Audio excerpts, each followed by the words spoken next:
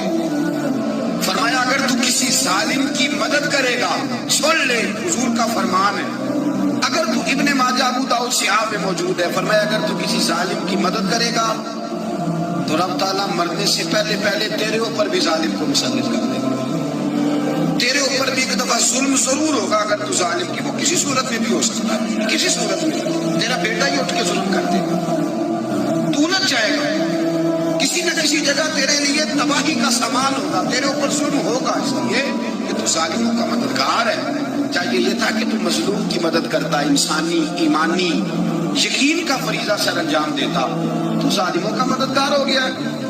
ٹٹول کے دیکھ لیں، رزلٹ نکال کے دیکھ لیں، ہمارے زمانے میں ظالموں کے مددگار زیادہ ہیں، اتنی لمبی زبانیں نکال کے ظالموں کی مدد کرتے ہیں، بڑے بڑے کالم نویس اللہ نے انہیں قدرت دی لکھنے کی، تو اپنا قلم ظالموں کی مدد میں خرچ کرتے ہیں۔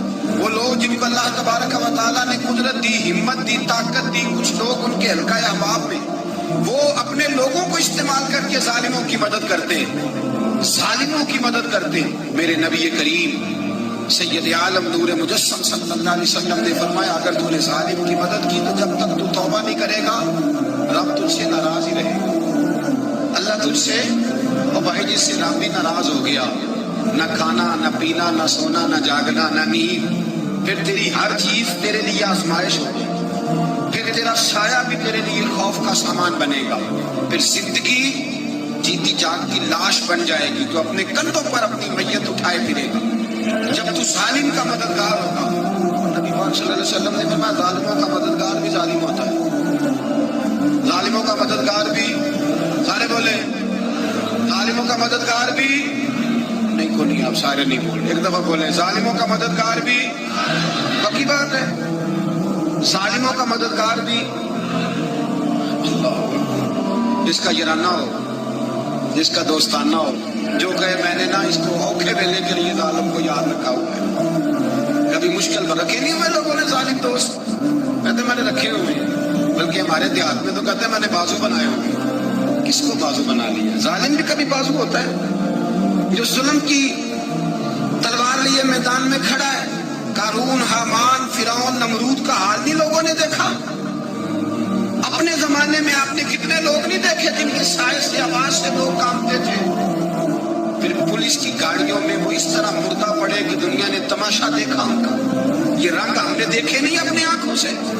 فرمایا ظالم کا مددگار بھی، جو کار میں بٹھا کے لے کے گیا وہ بھی ظالم، جس نے چائے پلائی وہ بھی، جس شخص نے کھانا کھلایا وہ بھی، جو کچہری تک ساتھ گیا وہ بھی، جس نے فلیکس کے نیچے بڑے شرابی کے نیچے چھوٹی اپنی فوٹو لگائی وہ بھی، جو ووٹ کی پرچی ڈالنے گیا وہ بھی۔ کہہ دینا باہر نکل کے کہ حضرت صاحب نے سیاسی تقریر کی ہے، کہہ دینا، پر بات تو سچی ہے نا، تو کرے ہم تو سے تھوڑا سا گلا بھی سن لیں، سکو کرے ہم تو سے تھوڑا سا بھی گلا۔ امام مالک کے پاس ایک بندہ آیا، اس نے کہا حضور میں درزی ہوں، ایک ظالم بادشاہ مجھ سے کپڑے سلواتا ہے، میں تو ظالموں کا مددگار نہیں نا۔ ایک ظالم بادشاہ مجھ سے، حضور میں تو مددگار نہیں نا ظالموں کا، جو فرمایا ظالموں کا مددگار بھی ظالم ہوتا ہے، تو کپڑے لے کے آتا ہے میں سی کے دے دیتا ہوں، ذمہ داری نہیں سمجھے۔ یہ ایک آدمی دکاندار ہے، اس سے کوئی بندہ چیز خریدنے آئے گا تو تھوڑی کہے گا میں نے نہیں دینی، تو دے گا۔ کوئی بندہ اگر کسی شخص سے کوئی کام کہتا ہے جو اس کی فیلڈ ہے، اس کا شعبہ ہے، اس کا معاش کا وہ سلسلہ ہے، کہتے ہیں یا رسول اللہ صلی اللہ علیہ وسلم ظالموں کا مددگار بھی ظالم، حضور نے فرما دیا۔ تو امام مالک سے بندے نے مسئلہ پوچھا، دل کی تختی پہ لکھنے والی باتیں ہیں، کہا حضور میں درزی ہوں، ظالم کپڑے سلواتے ہیں، میں تو مددگار نہیں نا۔ امام صاحب کہنے لگے نہیں، مددگار تو وہ ہوگا جو تجھے سوئی دھاگا فراہم کرے گا، تو پورے کپڑے سی کے دیتا ہے، تو خود بہت بڑا ظالم ہے، تو پورے سوٹ سی کے دیتا ہے، تو بہت بڑا ظالم خود ہے۔ مددگار تو وہ ہوگا جو تجھے دھاگا دے گا، جو تجھے بٹن دے گا، جو تجھے نلکی دے گا۔ جو ظالم سے اتنی نفرت ظلم کر کے بنتا ہے، یہاں تو ہمارے زمانے میں ہیرو بن جاتے ہیں لوگ، ظالم ہیرو ہے، لوگ اس سے ڈرتے پھرتے ہیں، گھومتے پھرتے ہیں، اور بہت سارے کم مزاج لوگ اس کے پیچھے ہاتھ باندھ کے پھرتے ہیں۔ ظالموں کی مدد کرنا، ظالموں کے ساتھ رہنا، یہ ظلم ہے، ظلم، یہ زیادتی ہے۔ میرے نبی پاک صلی اللہ تعالیٰ علیہ وآلہ وسلم نے ارشاد فرمایا، یاد رکھو رب فرماتا ہے میں مظلوم کی مدد ضرور کروں گا، چاہے جلدی کروں چاہے دیر سے کروں، میں مظلوم کی مدد۔ حضور صلی اللہ علیہ وسلم نے فرمایا ہے، حضرت معاذ بن جبل کہتے ہیں حضور نے مجھے یمن کا گورنر بنایا، جب میں جانے لگا نا تو حضور نے بڑی نصیحت دیکھی، بخاری میں موجود ہے، فرماتے ہیں جب میں پلٹنے لگا تو میرے رسول نے فرمایا معاذ ایک منٹ ٹھہر جا، ایک بات میری یاد رکھنا، اس کو نہ بھولنا۔ حضور کیا؟ فرمایا دیکھنا کسی پہ ظلم نہ کر بیٹھ، کہیں تم سے زیادتی نہ ہو جائے۔ محبوبہ تھے، حضور نے فرمایا سن میرے معاذ، میں تجھے گورنر بنا رہا ہوں، زیادتی نہ کر بیٹھنا۔ یا رسول اللہ صلی اللہ علیہ وسلم کیا ہوتا ہے؟ تو میرے کریم نے فرمایا جب مظلوم دعا کے لیے ہاتھ اٹھاتا ہے تو عرش کا مالک کہتا ہے فرشتوں پیچھے ہٹ جاؤ، عرش کا مالک کہتا ہے فرشتوں پیچھے ہٹ جاؤ، دروازے کھول دو۔ فرمایا مظلوم اور رب کے درمیان شے حائل کوئی نہیں ہوتا۔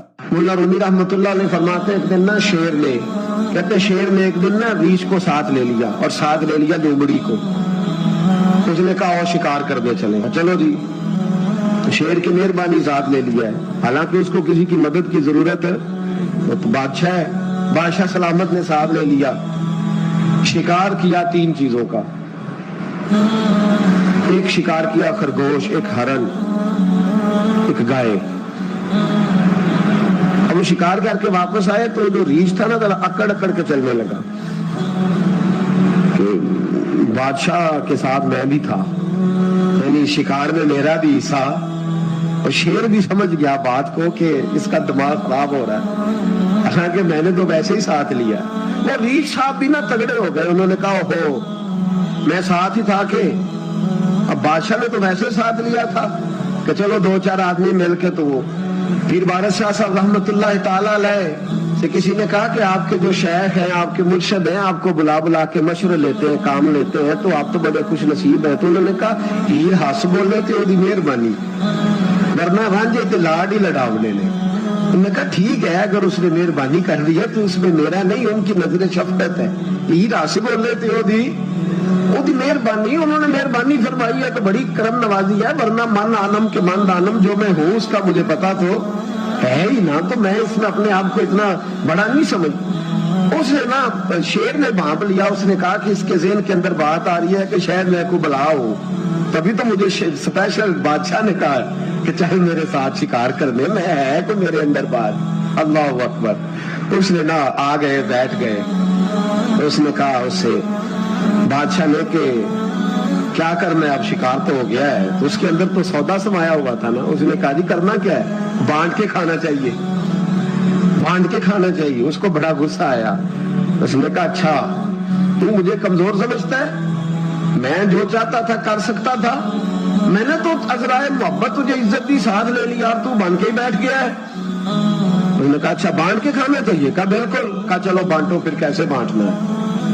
ہرن کا اور بکرے کا گوشت ایک جیسا ہوتا ہے، بلکہ ہرن کا زیادہ مہنگا ہوتا ہے، لذیذ ہوتا ہے۔ اب اس نے تقسیم کیسی کی جی، اس نے چلاکی کرنی چاہیے، کہنے لگا جی تقسیم سیدھی سی ہے، آپ بڑے ہیں، گائے آپ کی، 3 جانوروں کا شکار ہوا نا، گائے، ہرن اور خرگوش۔ کہنے لگا آپ بڑے ہیں، گائے آپ کی، میں درمیانہ ہوں تو ہرن میرا، اور لومڑی چھوٹی ہے تو خرگوش ہے لومڑی کا۔ اس نے کہا تیرا بھلا ہو جائے، کیسی تم نے تقسیم کی ہے۔ اس نے مارا پنجا اور ریچھ کو بھی مار دیا۔ اس نے کہا تو عجیب آدمی ہے بھائی، تجھے تو ذرا موقع دیا ہے تو نے ہاتھ ہی وہاں ڈال لیا ہے جہاں بالکل تیرا بنتا ہی نہیں تھا۔ اللہ اکبر۔ اس نے کہا اچھا مر گیا۔ اب لومڑی بھی سنبھل کے بیٹھ گئی، لومڑی ذرا تیز ہے، چلاک ہے، تو مولا رومی علیہ رحمہ کہتے ہیں، اور شیر کہنے لگا لومڑی سے چل تو تقسیم کر، تو تقسیم کر کیا کرنا چاہیے۔ تو کہنے لگی بادشاہ سلامت تقسیم بڑی سادی سی ہے، سویرے ناشتہ خرگوش کا کرے، دوپہر کو آپ جب کھانا کھانے لگے تو ہرن تناول فرمائے، اور شام کو جب آپ زیادہ کھاتے ہیں تو آپ گائے کھائے، یہی تقسیم ہے۔ بڑا راضی ہوا شیر۔ اس نے کہا تم نے یہ تقسیم بڑی اچھی کی ہے، یہ کہاں سے سیکھی ہے؟ کہنے لگی ریچھ کی موت سے سیکھی ہے، ابھی مرا ہے میرے سامنے، اس کی موت سے میں نے سیکھی ہے